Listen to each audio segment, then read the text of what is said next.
Well, hello, and welcome back to another great, scary edition to Ghost Stories Told from the South. I am your host, Stephen LeBooth, and I got some skilly stuff for you today, boys and girls. Ha ha ha ha! Alright, man. Sorry I'm late today. They have been messing with my internet some here. What's going on is here in my community of mineral wells here, where they're putting in new fiber optic cables in the ground and all that, and starting to get it all hooked up. Because before it was all on the power lines, now they got it all on the ground. And this past week, internet's been off and on because they've been doing their work and shit. So, but I'm here, and after today, this internet shit will be done, taken care of, guys. And I sure hope you enjoyed last episode I did.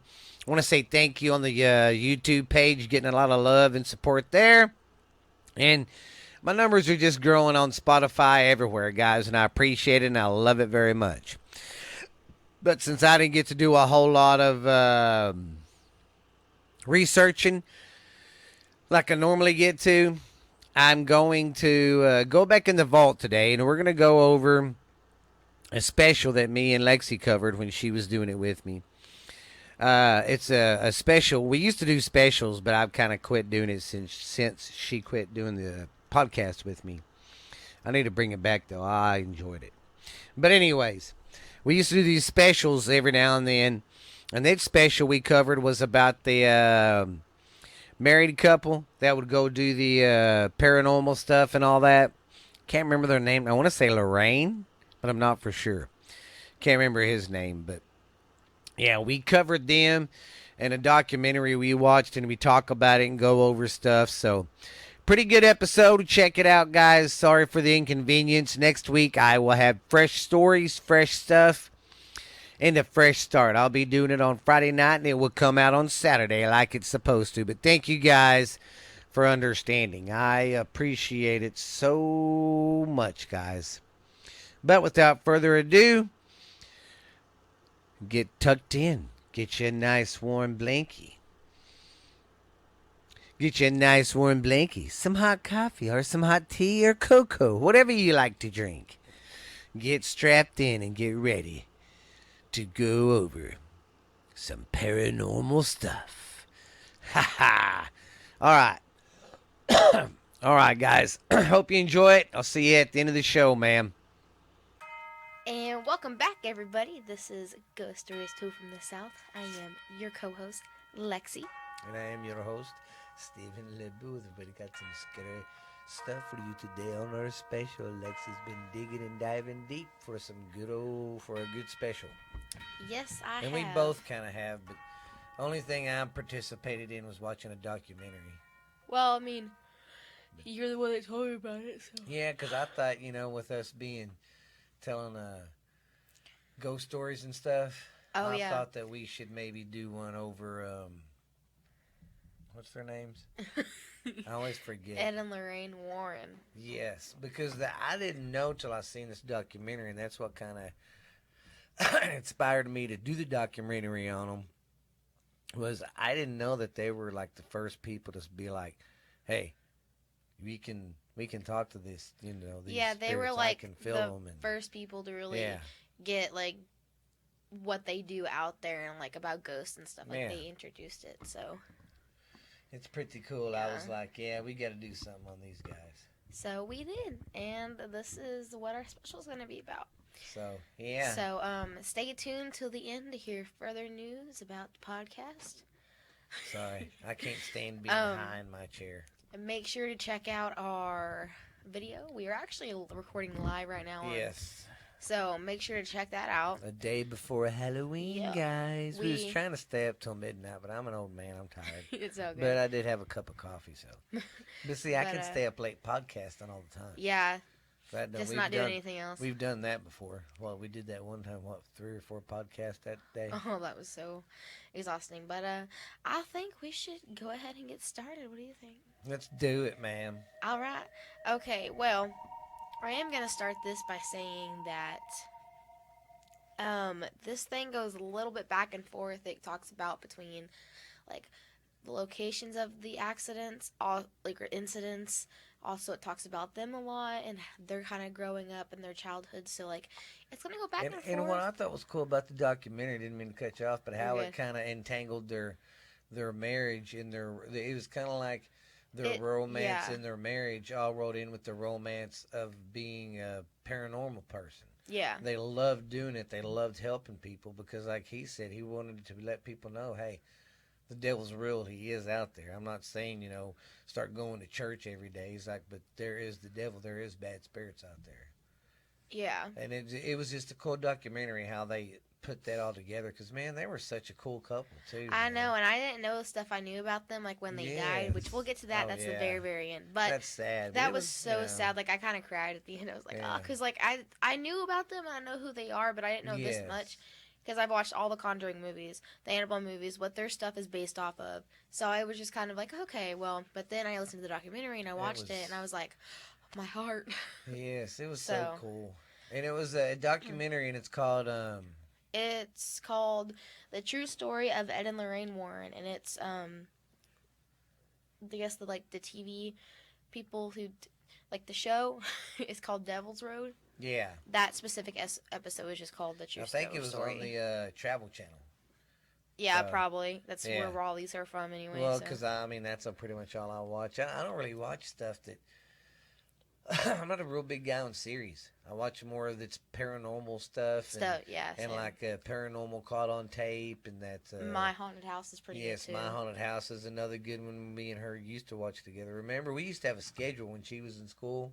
Yeah, we'd watch Tues- it, and then I go to bed after yes, school. Tuesday nights was a haunting or something like that, and then Wednesday nights was American Horror Story. And then Thursday nights was another paranormal show that we used to like we to had watch. it all throughout the week. We just had it Yes. going. Especially about this time of year because that's when they show everything. Yeah. But okay, let's jump right in here. So yeah. Okay. Now I'm gonna say this, you guys. Like I said, I already told you guys that it's like a back and forth thing, so just hang in there with me. But you guys are gonna feel really differently about these guys than you do, and I hope that like if you don't believe in ghosts and everything, and if you're listening to this and you don't, and you think we're just funny, hey, thanks. But like I think we'll change your mind after some of this. But if you don't, you don't. It's just fun to listen to sometimes. So. But it's even crazy listening to the story we're about to say about these two people of how even they got ridiculed and people were like, "You're fucking nuts. There's no way that happened. You're crazy. Get out of here." When they had that like so many Yeah. witnesses, but all right, well we're gonna start. This is the first incident, and it's gonna go back and forth. Just gonna let you know again. So the address is 966 Lindy Street, Poltergeist. That's what it was called. And this was in Bridgeport, Connecticut, and this was in 1974. Well, Ed and Lorraine had gotten a call from a friend asking for help. They claimed they had a poltergeist in the house, so Ed and Lorraine drove and checked it out. Well, they got there and it had looked like someone like ransacked the house, like went through everything, flipped tables, flipped furniture, like beat everything up with a baseball bat, like Yeah, it was bad. destroyed. I mean, it did. It looked like a bunch of gang of just young kids went in there, just a gang of people, and just tore it up. I mean, just demolished it. And I guess like they left their house, or the people that lived there left to go do something. They came back and the house was like that. Yeah. But there was like I guess no signs of break-ins or anything because the cops were there. Because I mean, it looked like a break-in at first, but then you start looking and it's like it's like no, no, wait a minute. Yeah. So then they got a priest, a father out there, and then Ed and Lorraine showed up. So, well, oh, and the people's names that it was is that okay to say their names? Oops, sorry. It's whose name? The house that was at? Not the house. The people like that it happened to. Oh, I don't remember. Why is it okay to say their names? Well, yeah, we're just telling the story. Okay, well, because I know that's... It should be fine. All right, well, it was the house of Jerry and Laura Goodman. So, and this, I'm going to tell you this is based off Poltergeist, so if you hear the movie, hear the movie. If you hear the movie, if you've seen the movie, and not the newest one, the original one, even though they're like kind of the same, but Yeah. then you're gonna kind of recognize some stuff. So, well, Yeah, so because Poltergeist, that movie was kind of cool too, because it was had a lot of different kind of real stories in it, because yeah, it was based off of the this. yeah. So, but yeah. So anyway, so when they got the call, they went there, and the officers were there, and everybody was there. The officers got there first. They went in, and they were literally seeing things lifting off the ground and moving and lifting. Well, Well, what that one cop say? That the chief was trying to, because he was an old school old man. He's like, well, we looked around and it was a 12-year-old kid that did it, and da da da. And the officer in that yeah, tape goes, "There's no way that 12-year-old kid did it." And because the paranormal guy was like, "Well, tell me what do you mean? Did you see something?" He goes, "Well, yeah, there was nobody around." And that refrigerator moved on its own. There's no way a 12-year-old kid's. And back then, refrigerators and crap were heavy. They're not light yeah, like they they were are big, now. and everything was more bigger and bulkier. And bulkier. So, and he was like, "There's no way." You remember that part? Yeah, he was like, "There is no way in hell that a 12-year-old girl can move that halfway across the kitchen like that." Yeah. And there was no one there. Well, that's not like the only thing that happened, but like that was one of the things that they had the reporting of. Well, whenever another cop had gone in, Had to go. after they saw everything like floating and stuff, they would repeatedly see this 12-year-old girl that was supposedly the poltergeist in a chair. But every time they saw her, she was in a different chair, in a different spot, in a different place. Well, they just kind of ignored that, and they're like, okay, whatever. Well, then they literally saw her fly off the chair at one point. I don't know how you explain And wasn't it seen by more than one person? Yes, because then the media somehow got a hold of it, and the media was there, and people were running into the house and seeing stuff and everything. Yeah.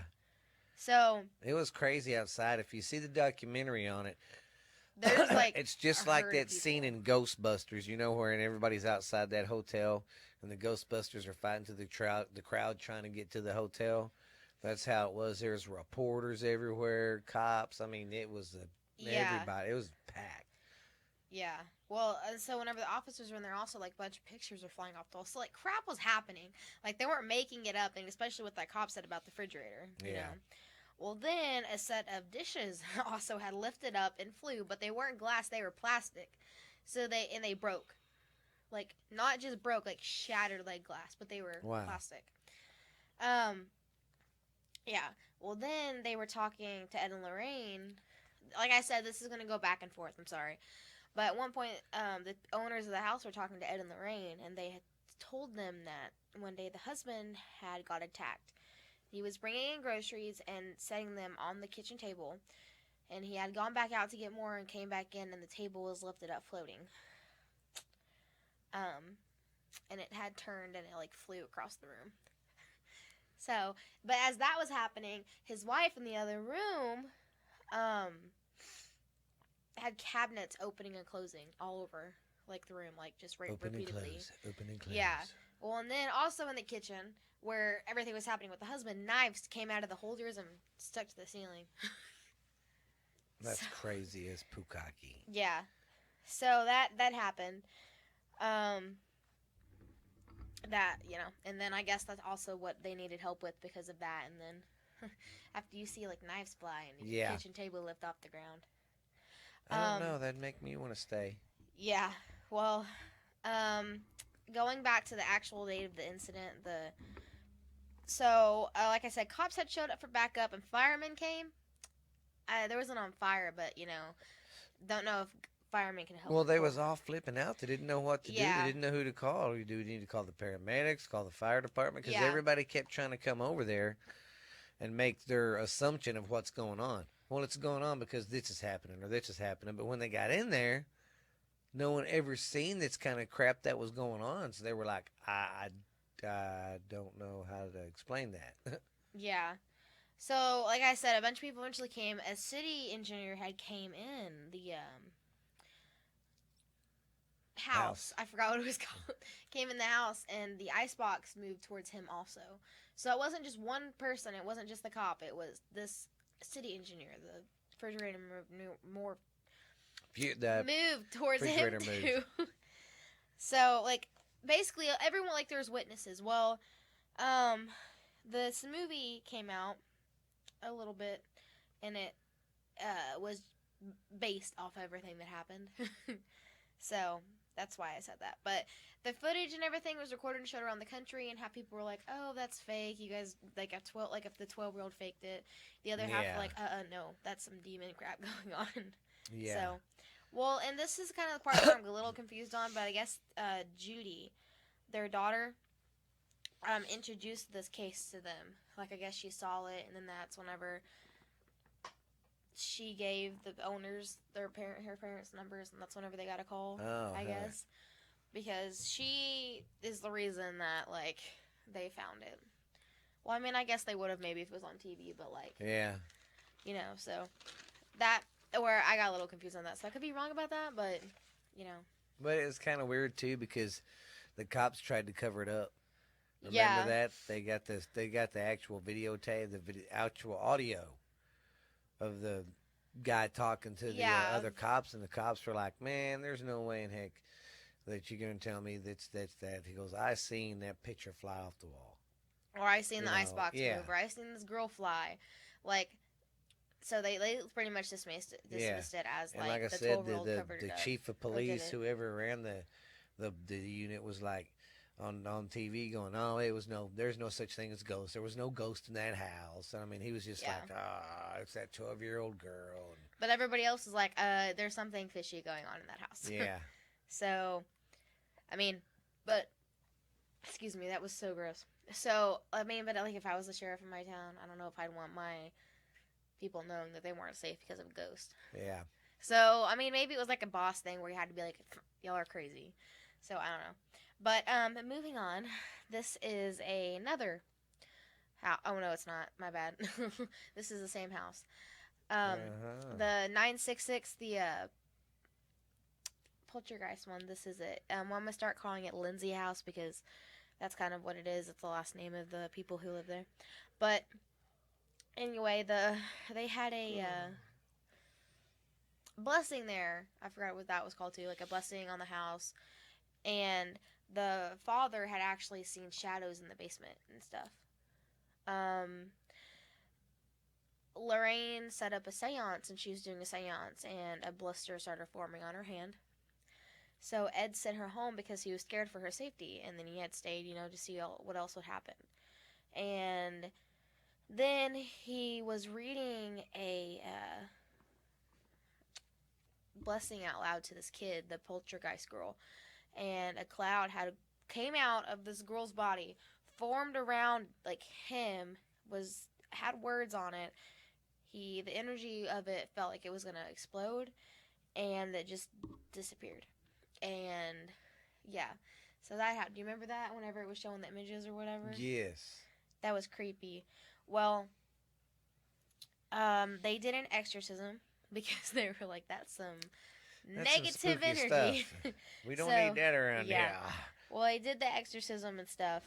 They said in one instance that the child was just standing and it got like yanked backwards. You know how like in the recent like Annabelle movies, how like if you're in Yeah. the dark, like it'll yank you back. That's See, what it was. That's when it's time to eject. It's time to leave the house. You might be stuck in it or whatever. Yeah. But Go live on the it's street or time to something. get the hell No, out. don't say that. It's Yeah. time to just cut your losses and be like, man, yeah, we're gonna be stuck. So I mean, we're gonna be owing a lot of money, but let's just get out Yeah. of here. I'd go. Yeah. Well, and like we said, the whole town thought it was a hoax that the 10-year-old did it, or 10, 12-year-old did it, and the town just thought it was fake. And so that's pretty much the end of that. They But got you can help from understand the. too, in the '70s, their mind wasn't as open as it is now about this kind of stuff. Back then, it was like that ain't real. And if you believed in it, you were stupid or Yeah, something. you're an idiot. There's no way. Yeah. There's But, always an explanation. And now you have all this evidence about it. So Yeah. But And what's crazy is, man, these guys lived a full life of doing this, and they seen I some know. crazy stuff. I mean, some crazy stuff. All right. Well, now we're gonna go on talking about Ed for like one split second. Like I said, it goes back and forth, but this is a little background on him. So basically, he was always interested in the paranormal, like ever since he was a baby. I can't say baby, but like a little kid. Like he loved it. Well, he used to live in a haunted house, and he had experiences. his dad didn't believe it. He was like, there's logical reasons for everything. And he kind of had to dismiss it. And so after that, he went to the Navy at 17 just to like do something. And also back then, I don't think he really had choice. Or if I'm thinking about the right timeline thing, Yeah. I don't think he had a choice back then. Whenever he was a little boy or young teenager. Well, then Lorraine, she started finding her ability and experiencing it when she was only 9. She started seeing auras around people, like the color and the energy you get from them. But she grew up in a Catholic school, so she wanted to go tell a nun, and they were like, no, you need to stop. Don't think about that, because it was like they didn't think it was holy and good. Well, then she told her mom, and her mom called her crazy and was like, no. So... Yeah, because see, back then, if you said you seen ghosts or this and that, they'd send you to a freaking insane asylum. Yeah, or, so they were basically just like, kick don't you out talk of town. about it. Well, she met Ed as a teenager, and like they helped each other and everything. Well, they stayed together during whenever he had to go to the Navy. They wrote back and forth, and they talked almost every day. So they still were together and there for each other. Then Ed had a little experience during an explosion after World War II. This is kind of whenever he got out and he was like, I'm not doing it anymore. Well, there was an explosion of a ship had exploded, and everybody went overboard, went into the water. Well, he swam over to help a guy, and like fire formed on the water around them. Then another guy put his hand through the fire and pulled them out.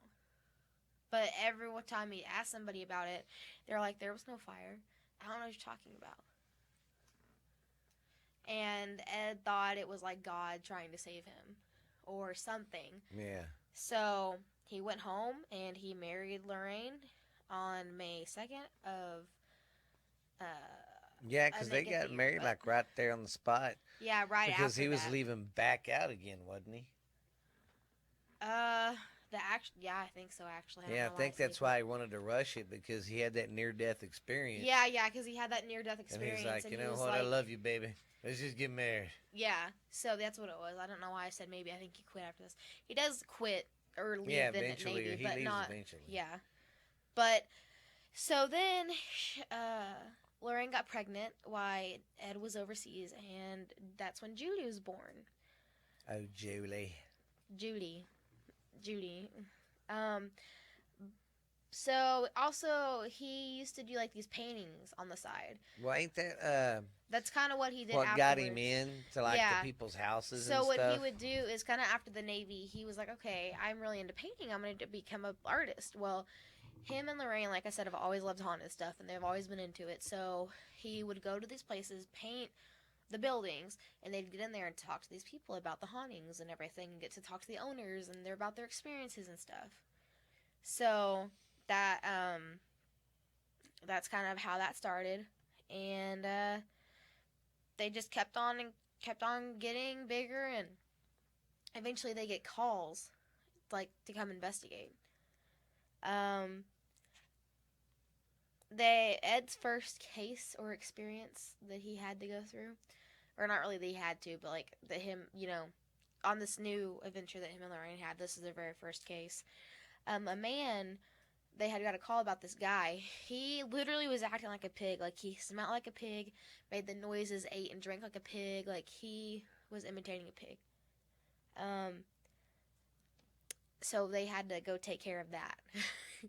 But that's like, that was his first case. I do that sometimes, the kids push me over the edge and I just want to pull my hair out, and it's been one of them days where all I hear is, hey daddy, she's doing this, hey daddy, he's doing this, hey, I just want to run around snorting like a freaking pig.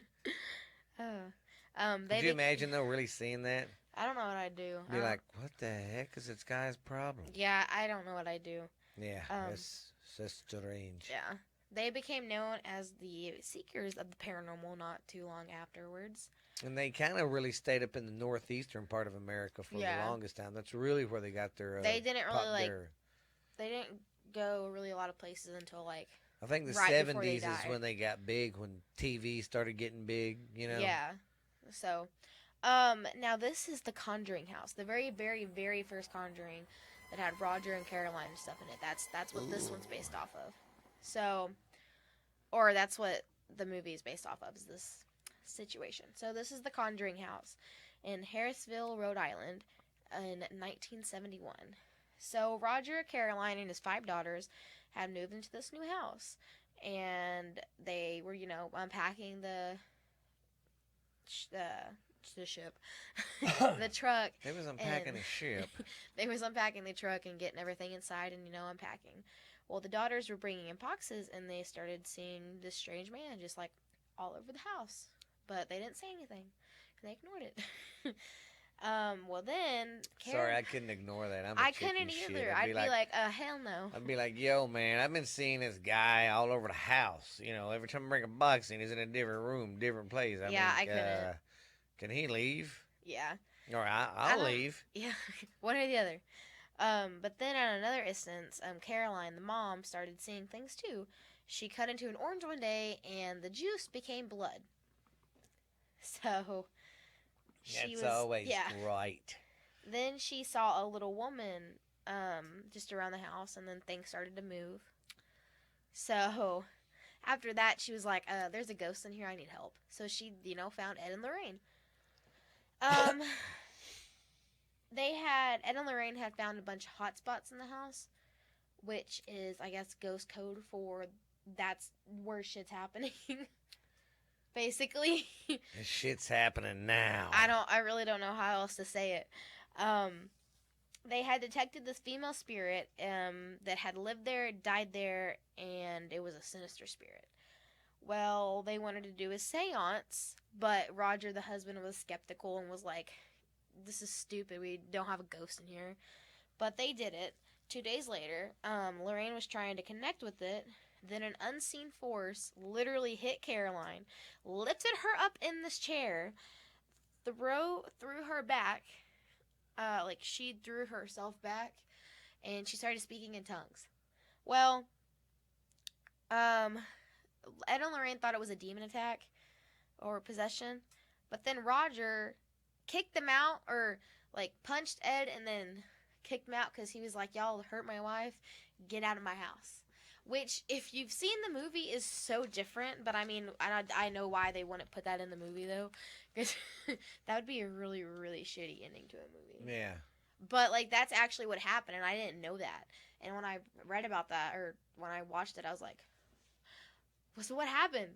Did she ever die or something? Like, yeah. Because it doesn't talk about it anymore after that. So I was like, he just punched him, and that was the end of the story? But... yeah, so I don't know, but alright, so now this is going to be about the Amityville Horror House.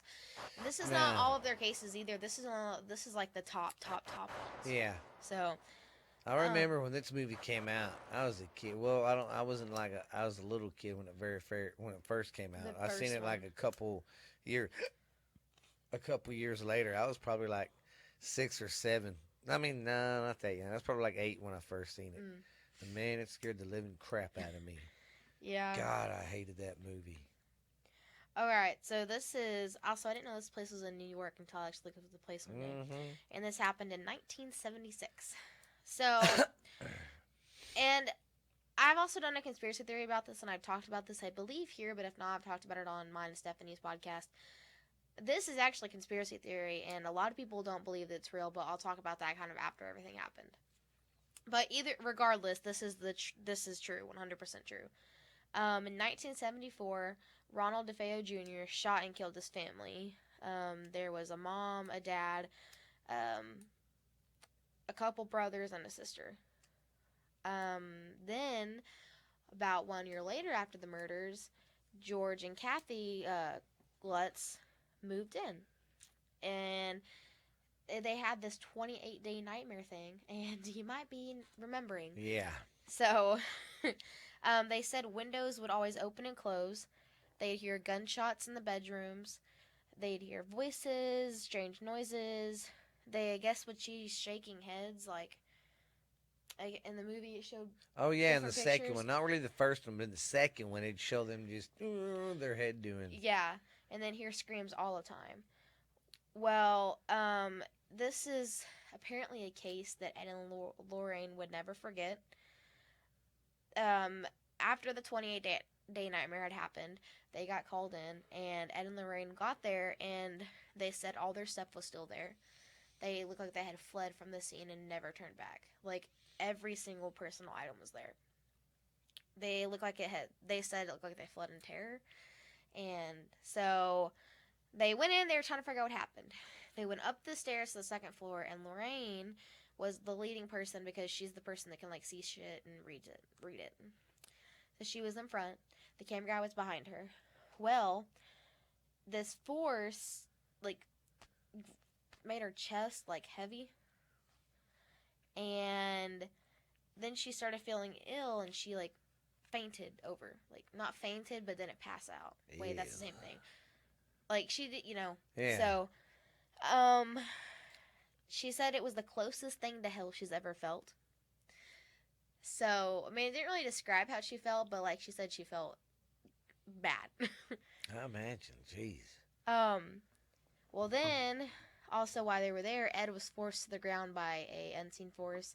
I don't remember what he was doing, but he was doing something, and this thing just like pushed him to the ground. Well, then he was doing the Bible ritual stuff that you do during an exorcism, and like he got up and nothing else happened to him. So he fought the demon back, or whatever pushed him down. So after touring the house, they declared that they had a demon infestation. Infestation. That's how you say that. And guess what? They did a seance. Lovely. So they found out that, this is also from the second one, that a warlock had lived there in 1928, but they couldn't get any other contact. After the seance, everyone started feeling sick. Well, the camera guy walked up to the second floor to do something, and the same thing happened to him as it happened to Lorraine. So, heavy chest, felt sick, and felt like he was in hell.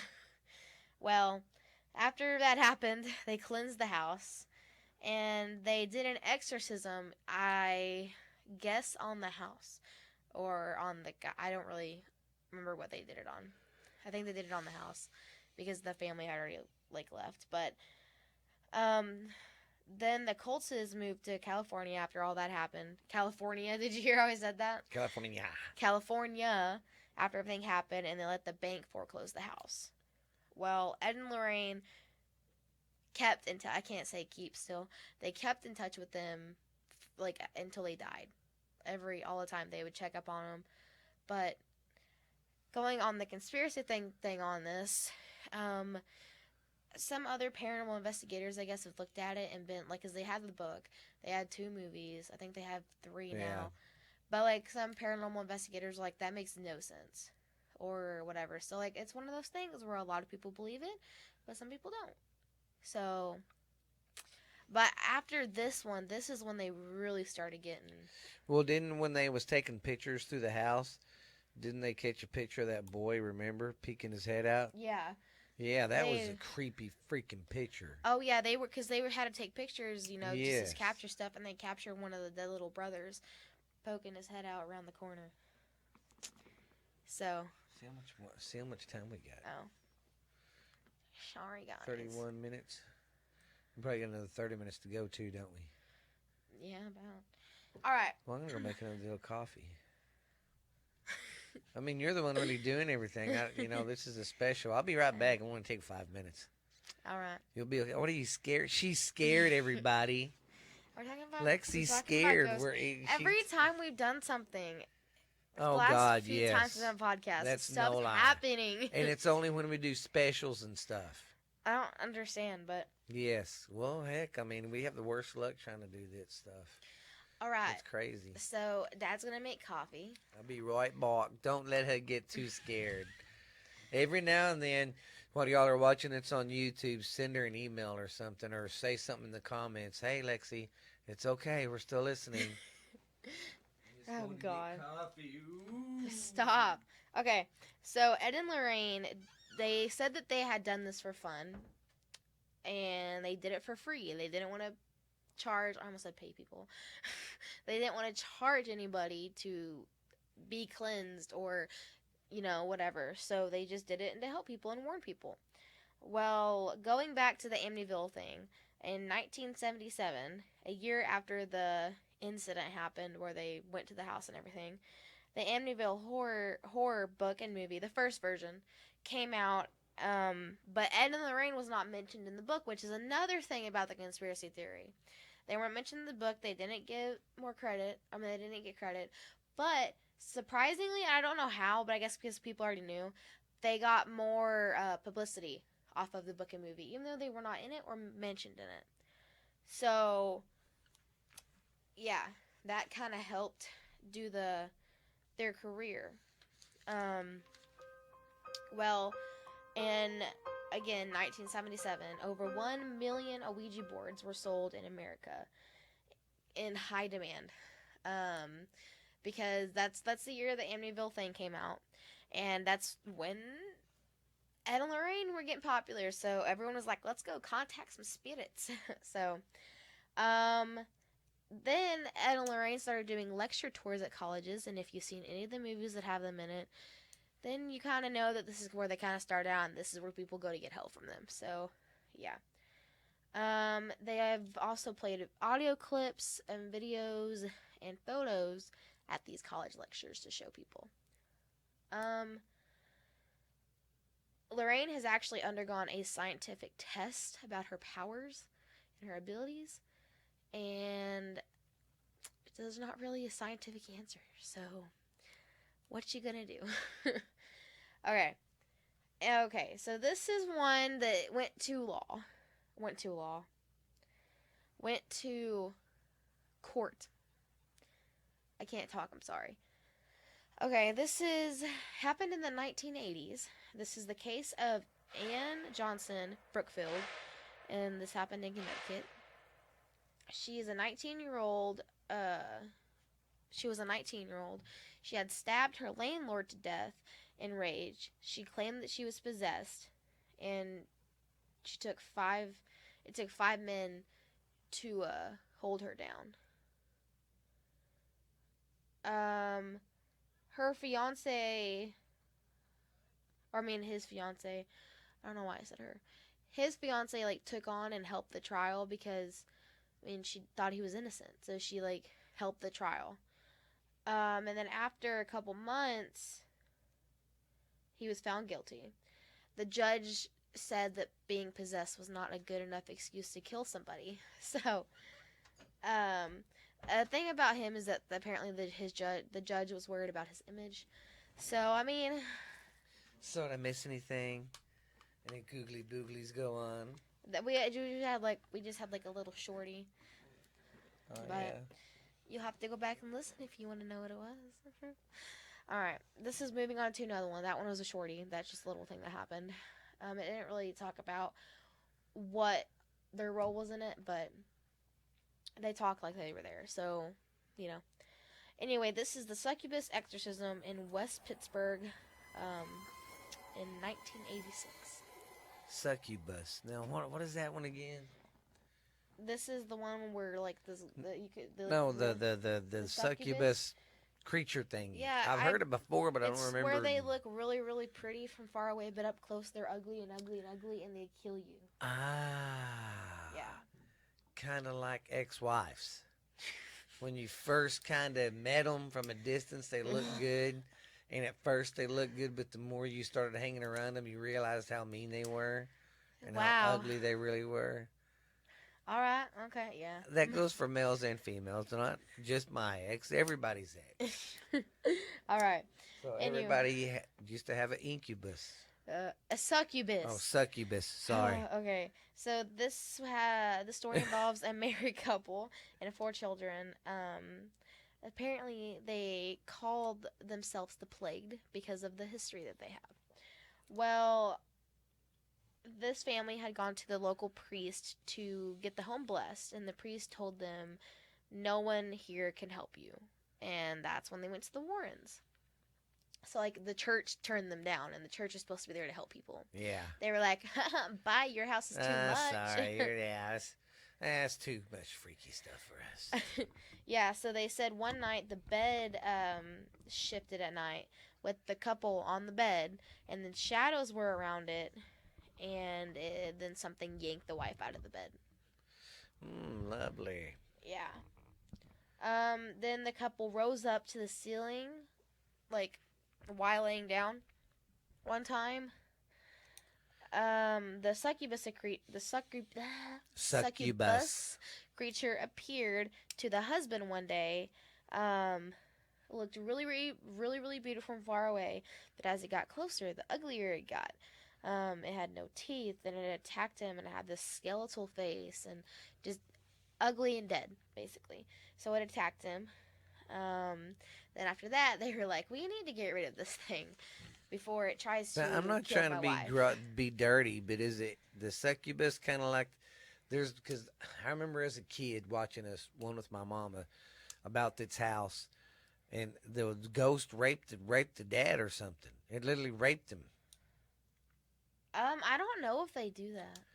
And then there was another one I watched where this woman was getting raped by a ghost. What kind of movies do you watch? No, for real. I can't remember. This one was it's about a house in California, the one where the woman was getting raped. And the other one I don't remember, but it was really weird because like when they'd go camping and people would tell them when they got home, "Hey, y'all's lights were flashing on and off." And this was in the 80s before cell phones. No. Anyways, didn't mean to side off track that far. I was just It's fine. All right. just wondering. It's good. So this also involves a succubus story. I guess Well, that sucks. They called the police one night. I guess because things got a little too rough. A cop went in with Ed to go through the house, and an unseen force grabbed Ed by the neck, threw him back on the bed. Then the officer threw holy water at the air, trying to just guess where the ghost was, and it saved him. It saved Ed from dying. Wow. Well, that's when that's when they found out that that thing going on in the house was powerful and they needed help. Then they had to go to a bunch of conferences to get help because no one wanted to help them. Like they had to put on conferences and talk to people and be like, "Hey, this church is not helping us. Can anyone out there help us?" Well, eventually they found a priest or a father, and they rid the house of evil. So the house is apparently good now. I guess nothing bad happened, but like it's crazy to me that no one wanted to help. Yeah. Like, but at the same Well, time, that's how I it get is it. at first. I mean, even today they say it's really hard to get help sometimes when it's that bad. Yeah, well, and like me, I love people, but like if someone came up to me, they're like, "Hey, I got a demon. Can you help me? I'm kicking them out of my house." I can't. I'd be Sorry, like, I don't think I can today. yeah, be like maybe tomorrow. All right, so now we're gonna talk about the haunting in Connecticut. Oh, and we got to tell them too. I don't know if they know this. I mean, they should. I mean, if they know anything about these people, they know. But if they don't, every time they do a haunting, there's always an object sometimes. Oh yeah, which we'll talk about that later too. Oh yeah, and they take these objects yeah, so from everywhere. And you'll know that too if you also have seen the remakes of movies. Yes. And you see their little thing in their house. It's had their own little museum. So. It's Stephanie. Yeah.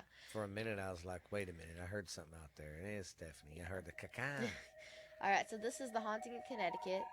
Okay, staff, stop. We can hear you there, Gomez. This was in Southington, Connecticut, in 1984. This is the one about the cancer boy, if you have seen the remake. Or the movie. I don't know if that one's been redone. I'm pretty sure it has. Anyway, so basically their son was getting cancer treatments and they couldn't afford to live where they were.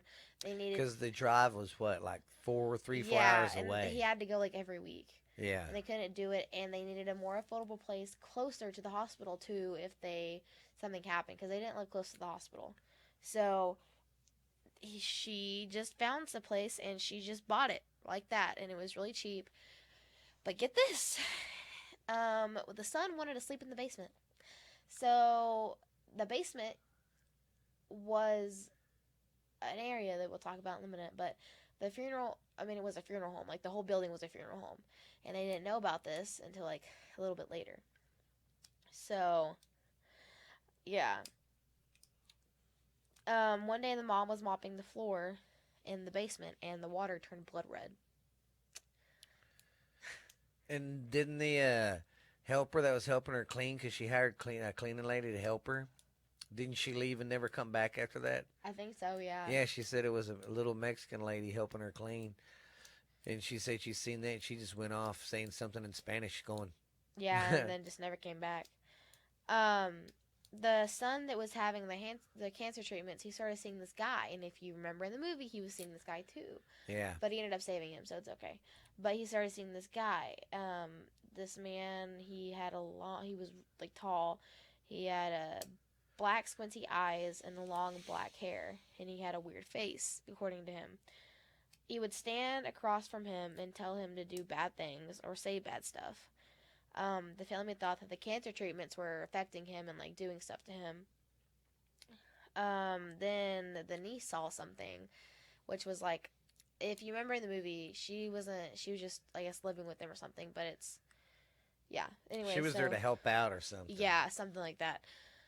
So she saw something, and it convinced them that something was going on. An entity had pulled her shirt and her bra off her shoulder. Yeah.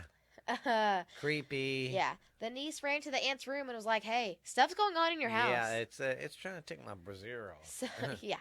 It wants to see my, So when she ran to the room, the hand on the door handle, she could put her hand on the door handle, and then her nightgown got bigger and bigger. Like, it was like, what's this motion called? It was bubbling, kind of. Yeah. And then it laughed, and it went back to normal. Wow. As she's on her way to her aunt's room. Yeah, so that happened. And then stuff started happening on their house. Like, a crucifix would shatter, rosary would shatter, or just anything that had to do with God or Jesus would just break. Or sometimes the crosses would be turned upside down. Yeah. Like, everything would be messed with. Anything with Jesus on it or God was like... Yep. So that's when the Warrens were called. They went in there and they suspected a necrophilia issue happening. That was a ghost situation, because it was an old nursing home, and they had equipment in the basement, and they kind of did weird stuff to the bodies. So... But Lorraine toured the home and the basement where all the equipment was, and apparently still is. Yeah, because it was still there when they moved in, she said. Yeah. Like, because the door would lock half the time. They couldn't even get in. Yeah. Well, Lorraine felt something demonic in the basement. The Warrens felt like just all of a sudden, like, something bad. And so, after that, they felt something sharp, stabbing. Like, just something sharp, a stabbing pain. And then heat, and then cold. And then they heard footsteps and knocking, and things started falling down. Well, so they had a priest come bless the house. But 3 came instead of 1. So 3 came. They had an exorcism on the house. A priest was attacked. But 9 weeks after the Warrens came, an exorcism was held. The niece lifted up into the, like, lifted up into the air by her neck. Then she started growling, and the aunt had reached out to, like, to her shoulder, and she just went back to normal, like she was herself again. So, well, then Ed's chest, during the exorcism, felt like there was fire on it, and it was really red later on. They said there was chaos in the house whenever they were doing the exorcism. Like, it was, like I said, like, things being thrown, like, people getting lifted up in the chairs, and so, but they said it took longer than expected. It was hours of a fight, like, hours. That sounds like a fun night right there. Yes! And they also made books about it. I love getting picked up by a ghost and just smacked in the face all the time. Ugh. And don't get me started on the spirits that slap me. Oh, God, I love it. Yeah. Jeez. Okay. So. That would scar me for life if I got attacked by a ghost like that. Oh, yeah. Friggin', I don't know what I'd do. All right, so Ed and Lauren, Ed and Lauren, Lauren, I Ed don't and know. the Warrens started training people and to like get them to do what they do because they were getting older, they were getting slower, and they needed some help. So they started training people. Basically, it got passed down to these two gentlemen. The gentleman would go check out a situation and see if it was worthy or okay and everything of having Ed and Lorraine there, and then they would bring him in. Hmm. They did this interview of an exorcism because, like I said, they videotaped that stuff. Well, this girl was talking in a different voice because normally, whenever you're possessed, you don't talk in your voice. But she talked in a different voice, and she had closed her eyes, and she wasn't responding. So they gave her a pen and paper, and she was writing down stuff in a different language. Um, they said that she was possessed, so they did an exorcism, but didn't say what happened after that. They just they were kind of, I think, just showing us on the documentary like what kind of stuff they were dealing with because it's one of those things I think where you have to see it. So, well, then in another instance, a 95-pound woman ripped out of restraints and like attacked everybody during an exorcism. And She's then, got some strength. yeah, and then a woman was possessed during an exorcism trial. And I don't know what that is. I'm guessing they do it for fun and they I don't just know try what to an get. exorcism trial is. Or That's weird. yeah, or maybe they just Never have to heard of like. that. Maybe they just have to like. I don't know. I don't really know what that is, but all We're gonna right. put the exorcism on trial. Yeah. So this is the devil on case. This is something that went to court. Like not a big court, but it went to court. This happened in Helbron, Connecticut, in 1990. The renter that was renting the house thought the house was haunted, so she left. Being smart, she's like, "I'm not staying here." Well, then the landlord sued her for the rest of the money and was like, "You're gonna finish paying off what you're supposed to be here for."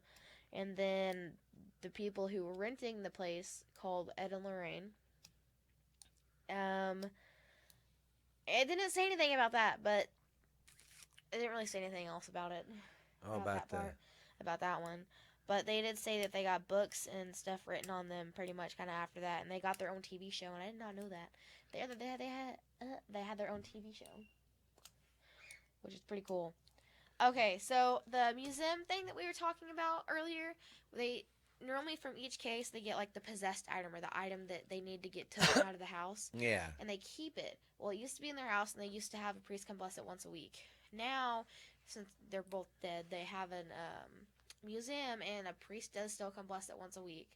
But like Annabelle's in there. Oh God, all sorts Like of stuff. everything's in there. I'd love to go check it out, but I'd be afraid of something attaching to me. Yeah. That's I my biggest actually worry. have a story. And That's that's what it's. story I about mean, I that know too. they always blessed it, but that's amazing how they could always keep so much stuff down there, and nothing ever happened to them. Yeah. I mean, I know they came and got it blessed, but still, you'd think with. I mean, that's a lot of spirit. That's a lot of paranormal energy down there, Mhm. just sitting there. Yeah. Yeah. I don't know. Just think if you set it on fire, how much of that would be released into Oh, the I air. know. What if it didn't even burn? You know how creepy that'd be. All right. So in 2001, that's a year before I was born, the Warrens got invited to Japan to explore a haunted house tunnel thing. Well, they got back from Japan, and Ed suffered a massive stroke. The paramedics used paddles and they got him back, but he was never the same. He was stuck in a coma for like the rest of his life. Like he never woke up. Lorraine cared for him and basically, cleaned him, bathed him, changed him, everything to keep him not dead, you know. And she still continued to do the paranormal stuff. So she was not only taking care of Ed, who's in a coma, she's with other people, the people that they trained, Yeah. and she's still trying to help people. And see, that was pretty cool because back in the day, they was giving out free classes. They would rent out a gym, a high school gym or something, Yeah, because they or a do lectures. cafeteria, and they would do lectures, and then they'd have, if you want to volunteer, and they wouldn't charge anybody. Mm-mm. No, they did it That's all what for was cool. free. Yeah. Well, on August 23rd of 2006, Ed passed away. This is Oh, when I too. You cried. didn't talk about that one on the documentary, and they was in Japan. Was it Japan he went to, or they went to, for that deal? That What? Sorry. for didn't they go back over there for a job basically Yeah, for hunting? they went to Japan for a Japan, job. okay. But remember Japan? He's like, this is the spot I was sitting at when I found out my daughter was born. And they took Oh, that picture. oh yeah, And then there's a picture of him when he found out, like some odd years ago, to the new one. yeah, Remember that? yeah. So whenever they went to Japan, they went to the spot where he found out that his daughter was born, and yeah, they were comparing pictures, and it was crazy. Yeah. But yeah, so this is the part where I kind of cried, because it was so cute in the documentary how they put it. Yes. August 23rd, 2006, Ed had passed away. I guess they called him his son-in-law, but I don't know if he was because they didn't like say. But I mean, it could have been. The son-in-law, whoever he was, helped Lorraine with the paranormal stuff after that. Well, then a couple years later, Warner Bros. Started to call, and they wanted to make the movie about the Perron family or The Conjuring. Then The Conjuring came out, and that started Conjuring 1, 2, 3. That started Annabelle 1, 2, 3. So Oh God! well, And then Annabelle. I mean, there was the Conjuring, the Annabelle, and then there's other I mean, man. there's like 4 Conjurings. There's like 3 Annabelles. Like Yeah. Well, then the Haunting in Connecticut. yeah, because after They that, made that a movie. they started going back on their cases and they started making everything a movie. Yeah, and man, that freaking people got paid for all their Yeah. stories. But that's cool though, because they needed to be recognized for all the hard work they did. Yeah. And to get some of them stories that they did out there, because, I mean, you don't need to be narrow-minded. I mean, there's ghosts and stuff out there. It's just weird. Your brain's trained for one thing, and if you're really, I don't mean to be mean and say narrow-minded, but if you don't want to think outside the box, that's how your head's going to be. You're like, Yeah. because the ghosts don't feed off of that because they're just harder for them to communicate when you're already. And if like it's trying to get you, they can't go through that because like you're not open or whatever. And then that's what's funny too. And I mean, they can still get you sometimes. Oh, attached it's to so you. weird because it's like it's most of them. Some of the movies, like the videos, like it's like some people, like for the guys, Oh yeah. like that are the people who are like, that's not real, that's effing bullshit. Oh or yeah, and then it something. happens to them, and they're like, okay, Yeah. let's go get this taken care of.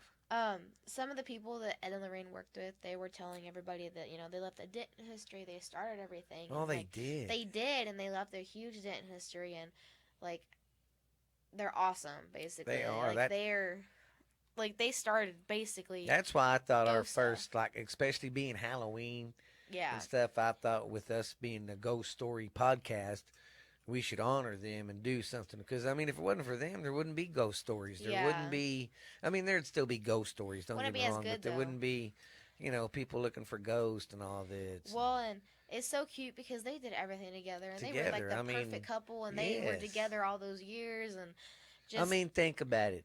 Could you people imagine being with the same person day and now? I'm not saying. Look, there's that.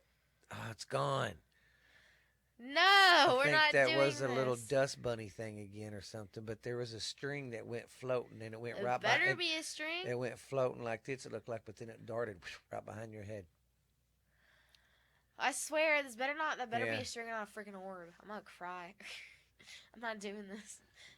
All right. They're called the grandparents of modern ghost hunting, and I mean I believe that. I believe that. Give me that pen and a notepad real quick. So on April 18th of 2019, Lorraine See the time. passed away.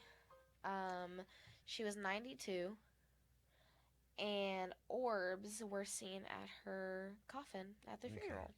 So she wasn't like, I mean, it was sad, but like she was there in spirit Yeah. and everything, and even in death, she was, still doing what she loved. So that's kind of cute, and I don't know, it's a really cute documentary. But You have yeah, to I mean, watch it. before I got sidetracked by that thing, but could you imagine being with the same person day in and day out? And I don't mean you go to your job and she goes to her job. They worked together and went home. and didn't How hate many each other. relationships, think about it, could really do that? Have your own business or whatever, do that, and then go home every night to that person and still have a healthy marriage. I guarantee there's 90% of marriages out there today couldn't do it. Couldn't do Yeah. it. It's because, I mean, they had like that old, good, genuine love, Yes. and it was And I awesome, just love how they was together constantly.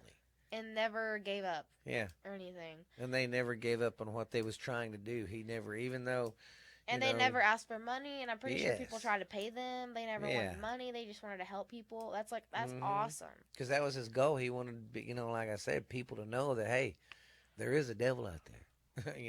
And if you go venturing in the wrong stuff, you're gonna end up Yes, dead. and that was another thing. He was trying to prevent and tell people to leave the dang Ouija boards alone.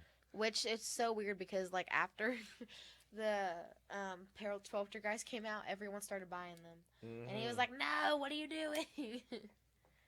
But I mean, everyone But loved they them. need to be on it. I didn't realize they were such a groundbreaking people and such good people. Me neither. And then I watched that, and it like Because broke even my the ghost heart. hunter guy, the bald guy, Jason, was like, Oh man, yeah, I forgot he was in that. Yeah. yeah, he's like, these guys were like groundbreakers. I mean, they were like the godfathers of paranormal stuff. And think about how long they did this, people. They started, he came back from pretty much after the war, after World War II. They started doing it around in the 50s, basically. Yeah.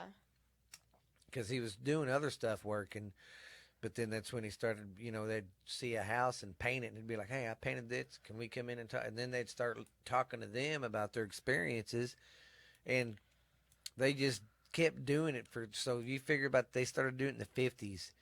And they didn't really get any national recognition or anything till the 70s. So they started doing something for about 25 years before they even got recognized that, hey, what they're doing is real. Could you imagine being a diehard about something you love and sticking into it that much, knowing that the outside world thinks you're a joke? Hey, that's what we're doing right now. Yeah, Yeah, and that does really help though. Like I mean, they're so awesome, they and were very good people. I mean, like I said, they need to be honored, and because I mean, there just wouldn't be no paranormal stuff probably without. I mean, there would be, but they just wouldn't be as yeah. good and interesting as it is, and like I mean, especially for the time they did it, they didn't have any equipment. All they had was a typical recorder, and them didn't come out to the 70s. yeah, So they didn't have them in the 50s and the 60s when they were doing that stuff. So you got to think they were like groundbreakers, and they didn't have all the electric stuff we do now. yeah. They just had them. So we need to recognize them every time y'all listen to us or even watch anything paranormal. Think about them guys. They were cool. Ed and Lorraine Warren.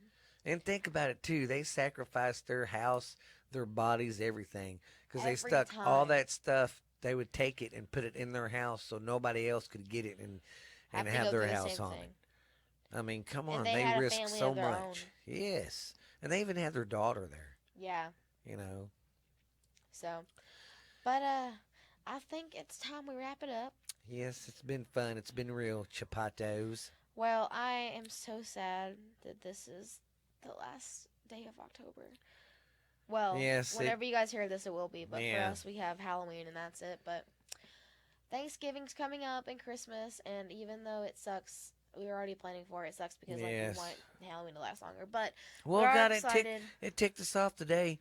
I get paid on Mondays. Monday when I went to Walmart, they had pumpkins. I didn't get any just yet, and all I needed was two from me and Lexi because the kids already had theirs, and they had on Monday. We went there today. Today's Friday when we're recording this. We went there Friday after work. They didn't have any pumpkins. They didn't have any freaking of the pumpkin carving kits. Half the Halloween stuff was already starting to get boxed up and put away, and Christmas stuff was coming in Yeah. already. And I'm like, that's what pisses me off. Halloween hasn't even Does happened. not get to stick around for shit, man. Mm. For nothing. And then before you know it, I mean, Halloween hasn't even Actually started yeah. or happened, and they're already saying, get out of here. It's Yeah. time for Christmas. What the frick, man? Come on. But I mean, hey, in a year we'll be so prepared. Next year. Yes. But all right, I think we're gonna let you guys go. But I just want to give a huge shout out to everybody. We are Oh, almost at yes. 900 downloads, and Since we've been doing this, but yes, and another but for big this shout month, out for, yes, we are tell them, almost at how much? 350 for 1 month. Thank you Yeah, for guys. one That's month, freaking and we normally amazing. only get like 150. Which is good. We're not It's good, griping. We thought but 150 was awesome. yeah, but then We're in blowing October this one we out of the blew water up, because of and you. yeah. So thank you everybody. Thank you to the new countries and states we've been getting, and thank you. I'm gonna give a Yeah. shout out to our Men Wells people because I didn't know we had people, and we do. Yes, we Thank got you. on Anchor now. We got on Anchor. We're on more. We are on more platforms now. I think we're on 4 more podcast platforms. I can't remember the names of them. I ain't never heard them. So Yeah, we're honestly on pretty much. I think anything. We applied for Pandora. yeah, We're waiting to hear back, but we're on anything. Like pretty if you don't have, much. because Even people YouTube. ask me all the time, like, "Hey, I don't have Spotify." I'm like, "We have YouTube, or we have Google Play, or Yes, I if mean you like I iTunes, said, Amazon, if iHeart, you simply don't Spotify. have anything else, just go to YouTube and type in "Ghost Stories Told from the South." Yes. And you got a video and audio in the same thing. And if you Yes, don't want because to listen to there's the audio, yeah, I mean the because there's video, you some don't of have them we to. do the videos, some we don't. You know, it just depends on my hair if I have a bad hair day. Me too. But we want to thank But you guys because that's awesome. that yeah. 350 for 2 country bumpkins doing this in the small town of Mineral Wells. We want to thank everybody in Mineral Wells who downloads it and listens. Yeah, we got like 75% here just Yeah, from it's like crazy. we started on this new app. Freaking nuts, and It's thank you awesome, guys. but It's all cool. And we're going to put a video on Facebook thanking everybody for it. We're just waiting until the end of October to get the final tally-hos. Yeah, so. But we've been doing this for 6 months now, and we've got almost 900 downloads. We've almost got 350 for this month, man. Hey, I love it. We love We're you guys, halfway and there. thank you. Just thank guys, and like I said, in May, that's going to be our 1 year anniversary, so we might try to plan something special. Yeah. Really we're gonna have special. to like go somewhere and do something. But, yes. All right, I think we need. But to get don't forget now we're on Facebook, Instagram, Twitter. Our emails, ghost story, or emails, ghost stories told from the south at gmail.com. Like she said, we're pretty much everywhere: YouTube, Stitcher, Spotify, iHeart, Amazon, anything. We even got our own Patreon page. Yeah, just type in "Ghost Stories Told from the South" and you'll find us. And just keep on sending us messages. And y'all, we appreciate the downloads a lot, but we give us some likes and hit them subscribe button, guys. Keep we need keep following and subscribing and stuff, and like on the Facebook stuff and the Instagram, don't be afraid to like comment or share or whatever, because I'm gonna start what I'm gonna start doing is I'm gonna start liking y'all guys stuff and commenting for the people that have emailed us on our email from the person from the San Antonio. The only reason I ain't saying your names because I don't know how y'all feel about that, so I'm not gonna, unless y'all email and say, hey, say my name, I'm not going to. Anyways, she sent me some more stuff on the goat man. I'm going to get it done. I haven't done it yet. That's going to be my November. Give a shout out to her. And then Lexi was talking to a person where? What's that investigation group? I'll have to look it up. Anyways, it's been a while since I looked there's on an paranormal group that talked to us and liked our show. And we liked what they have on YouTube, what they go and do. So we might try to talk to them, maybe do something together, or yeah, and I'm getting a lot of more messages about people sending me messages and following me and everything, and I am following everybody back.